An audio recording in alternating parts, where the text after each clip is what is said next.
Both our office and the Department of Public Health have received numerous questions about how different media outlets and federal websites in Georgia's standing in those rankings. With the data that I just laid out, I believe that we have done more than most any state to protect those who are most vulnerable to COVID-19 with the limited supply that has been given to us by the federal government.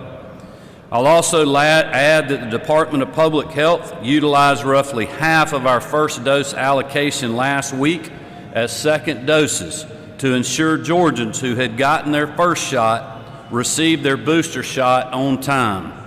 This increased need for second doses for many providers across the state was the result of intense demand here in Georgia when we first expanded eligibility back in mid-January.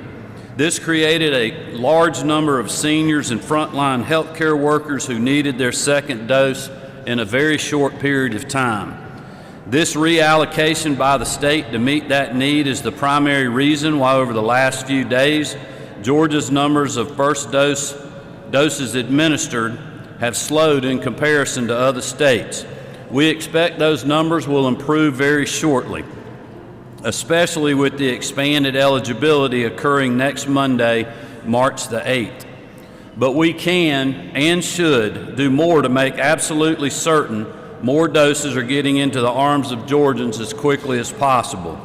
We continue to work with private providers to ensure they are not holding any doses in reserve, given the significant improvements in the supply chain from the federal government and manufacturers, as well as making sure providers upload their vaccine data as quickly as possible so the state has accurate information about how many doses have been administered and where.